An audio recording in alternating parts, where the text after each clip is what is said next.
ये अल्हम्दुलिल्लाह मेहमान आए हुए हैं और इनसे पूछते हैं कितने दूर से हैं और कहाँ से आए हैं। और ये बकरियां ली हैं अल्हम्दुलिल्लाह इन्होंने, और ये एक दिन अल्हम्दुलिल्लाह हमारे पास इन्होंने स्टे किया है और स्टे करके ये लेके जा रहे हैं। अस्सलाम वालेकुम भाई, क्या हाल है भाईजान? ठीक हो? आपका नाम क्या है सर? मेरा नाम हबीब रहमान। भाई आपका हाय साहब? अब्दुल रऊफ।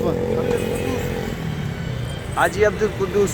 अच्छा आपका सर? मोहम्मद आरिफ। अच्छा कहाँ से हो आप? सिब्बी कौन सी जगह से? सिब्बी शहर से। एड्रेस? गाँव लुंडी। गांव लुंडी सिब्बी में। जी, जी। ये शहर से कितना दूर हो जाता है? ये शहर से 15 किलोमीटर है। ये किस एरिया में आता है? ये जिला बोलान में आ जाता है। अच्छा। कच्ची जिला बोलान। कच्ची जिला पोला। और ये उधर ही लेके जा रहे हैं। कितने जानवर लिए आपने?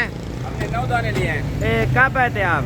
हम 3 दिन पहले आए हैं। 3 दिन। अगर इधर किसी किस्म का मसला परेशानी तो नहीं हुई आपको? कुछ भी नहीं, कुछ भी नहीं। 2 दिन तो कहीं और घूमे हो, एक दिन हमारे पास आए हो। जी हाँ, जी हाँ। और आपने जानवर आपकी पसंद के मिले ना? जी हाँ, जी हाँ। ठीक हो गया। ये थोड़ा सा जानवर ऊपर करो। ये जानवर अल्हम्दुलिल्लाह सिब्बी लेके जा रहे हैं। आज इतवार का रोज़ है, 2020 10वां महीना 4 तारीख। ठीक हो गया सर, बड़ी मेहरबानी। और ये सिब्बी में ले जाएंगे, सिब्बी से, क्योंकि दूर दराज से मेहमान आते हैं ना पूरे पाकिस्तान से जानवर वगैरह लेने के लिए। एक तो अल्हम्दुलिल्लाह हर बंदे को पता है प्राइस बिल्कुल ही मुनासिब और चीज़ें खालिश मिलती है साबिर गोट फार्म डेरा गाजी खान पे। और ये डेरा गाजी खान से बिल्कुल ही नज़दीक है अल्हम्दुलिल्लाह। राजनपुर रोड पे आता है हमारा फार्म।